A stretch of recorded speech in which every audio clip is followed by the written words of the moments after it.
Bonjour, aujourd'hui je vais vous préparer un dessert qui est une île flottante à la violette avec un spéculoos et des grenades.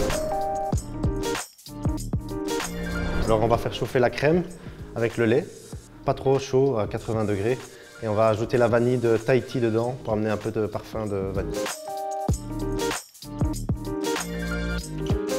Alors pendant que le lait à la crème chauffe, on va faire le mélange avec les jaunes d'œufs et le sucre à la violette.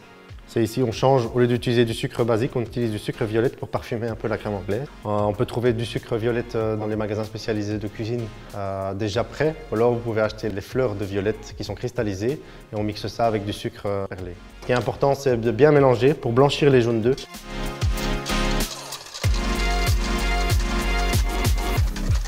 La masse est bien éclaircie.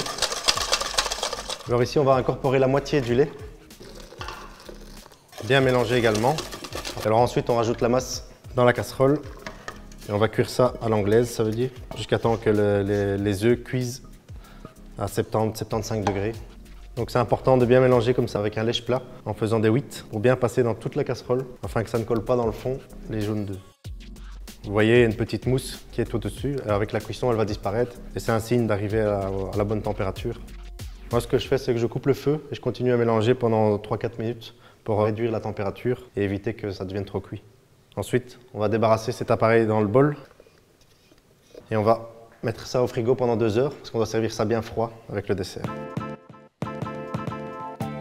Alors pendant que la crème anglaise est au frigo, nous allons préparer le spéculoos. Il faut d'abord mélanger le sucre brun avec les épices et un œuf. Il faut bien mélanger ici.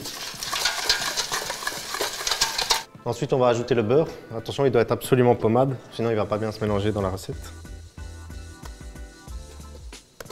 Et ensuite, on ajoute la farine et la poudre à lever, c'est la levure chimique. Mélangez délicatement. Vous pouvez finir le mélange à la main, parce que ça devient une pâte assez dure.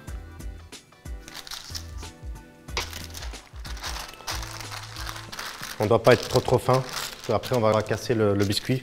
Voilà.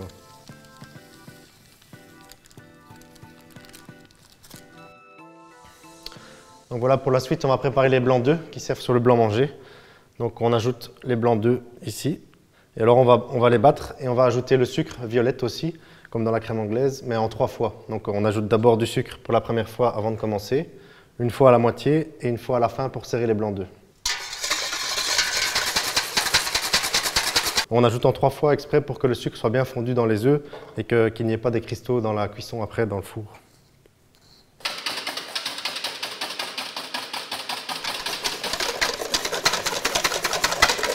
Donc vous voyez ici, une fois que ça tient, ça veut dire que les blancs d'œufs sont prêts. On va les mettre dans une poche pour former la forme qu'on a envie pour cuire dans le four. Normalement c'est pour 6 personnes. On va faire la taille qu'on a envie dans des blancs d'œufs.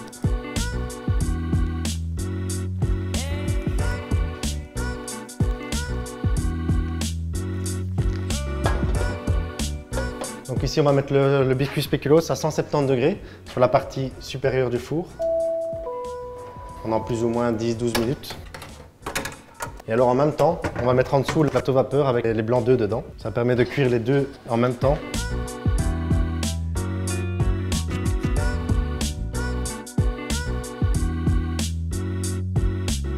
Ben voilà, les blancs d'œufs sont cuits.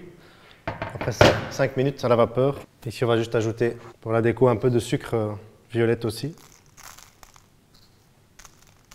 Donc maintenant on va sortir le spéculoos. Après 12 minutes de cuisson à 170 degrés.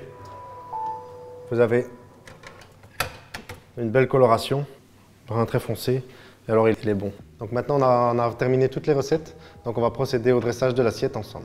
On récupère la crème anglaise qui était au frigo depuis 2 heures. On a arrivé à une texture bien crémeuse. On va mettre ça dans le fond de l'assiette.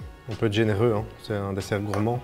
Dessus, on dépose le spéculoos, les graines de grenade fraîches. Donc ensuite, on prend les blancs d'œufs, il faut être très délicat, c'est assez fragile. Et on vient déposer ça au milieu de l'assiette. Et alors on va ajouter pour un petit peu de fraîcheur quelques petites pousses de mélisse, cette herbe un peu citronnée. Donc voilà, nous avons terminé notre dessert. C'est un dessert original et gourmand à la fois, avec la violette qui vient apporter un parfum original. Je vous invite à manger tout ensemble pour avoir des textures différentes. Bon appétit!